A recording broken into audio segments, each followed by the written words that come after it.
आप देख रहे हैं अल्फा डिफेंस हिंदी में आपका स्वागत है।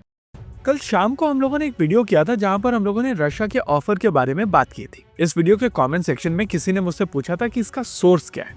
मेरा मानना है कि ये एक अच्छी आदत है और जहां पर भी आप किसी भी तरीके का कंटेंट कंज्यूम करते हैं तो वहां पर उनकी न्यूज का सोर्स जरूर पूछिए।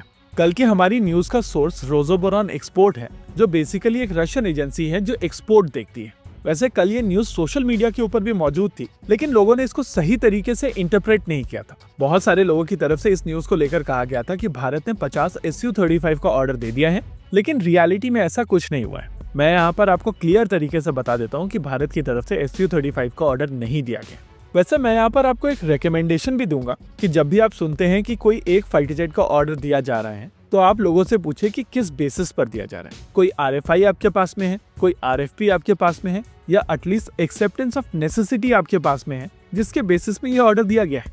हम लोगों को ये समझना जरूरी है कि अभी तक MRFA को लेकर भारतीय वायुसेना की तरफ से किसी भी तरीके का एक्सेप्टेंस ऑफ नेसेसिटी नहीं आया है और बिना एक्सेप्टेंस ऑफ नेसेसिटी के प्रोक्योरमेंट नहीं होती है। एटलीस्ट फाइटर जेट जैसे महंगे प्रोडक्ट्स की तो नहीं होती है।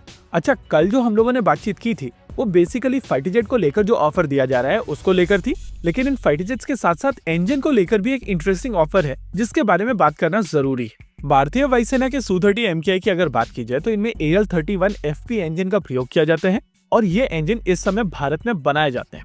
AL-31 को लेकर एक चीज और भी है, इन इंजन को भारत में असेंबल जरूर किया जाता है, लेकिन इनमें बहुत सारे ऐसे कंपोनेंट्स हैं जो रशिया से आते हैं और इनकी सप्लाई चेन काफी हद तक रशिया के ऊपर डिपेंडेंट है। कुछ समय पहले HAL के CMD की तरफ से बताया गया था कि इन इंजन में 40% इंडिजिनस कंटेंट है और आइडिया है कि धीरे धीरे इस कंटेंट को बढ़ाकर 50% तक ले जाया जाए। हालांकि फॉलो ऑन इंजन की डील साइन होते समय ये डिसाइड किया गया था कि इनका कंटेंट फर्दर बढ़ाया जाएगा और इवेंचुअली ये 63% इंडिजिनस कंटेंट से लैस होंगे। हालांकि अगर आप AL-31 एज सच की बात करेंगे तो ये एक 4th जनरेशन इंजन है और इसकी तुलना में बेहतर इंजन AL-41 है। AL-41 ज्यादा थ्रस्ट जनरेट कर सकता है, वो कंपैरेटिवली हल्का है और उसमें बेहतर टेक्नोलॉजी का प्रयोग किया जाता है। रशिया कई बार ये इंजन भारत को ऑफर कर चुका है और इसी वजह से इस इंजन के साथ में कई बार उनकी तरफ से Su-35 भी भारत को ऑफर किया जाता है।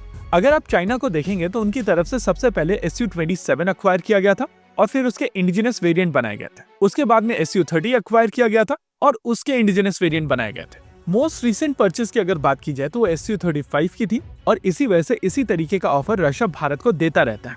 वैसे एक चीज भारत को और ऑफर की जाती है वो है Su-57 और Su-57 में जो फाइनली इंजन यूज किया जाएगा वो है AL-51।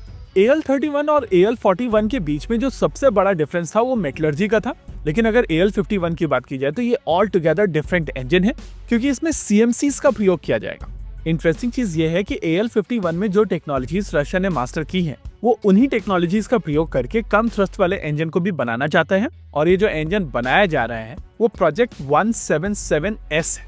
रशिया की तरफ से ये इंजन भारत को ऑफर किया गया है और आइडिया है कि अगर भारत इस प्रोग्राम को चूज करता है तो इसके सर्टिफिकेशन के फंड में भारत को कंट्रीब्यूट करना पड़ेगा। इसके अलावा एक बार अगर यह इंजन सर्टिफाई हो जाता है तो इस इंजन का प्रयोग भारत अपने सुपर सुखोई प्रोग्राम के ऊपर कर सकेगा और रशिया आमका के ऊपर भी ये इंजन प्रपोज कर रहा है। पर्सनली मेरा मानना है कि आमका के लिए ये इंजन फॉर्म फैक्टर के हिसाब से थोड़ा बड़ा हो जाएगा, लेकिन अगर भारत को ऐसा लगता है कि रशिया यहाँ पर स्कैम नहीं कर रहा है तो भारत को ये इंजन कंसिडर करना चाहिए, क्योंकि CMC की जो टेक्नोलॉजी भारत में आएगी वो आपके फ्यूचरिस्टिक इंजन्स में काफी काम आएगी। रही बात सुपर सुखोई अपग्रेड की, तो इस इंजन के साथ में Su-30 MKI का इंफ्रारेड सिग्नेचर काफी कम हो जाएगा।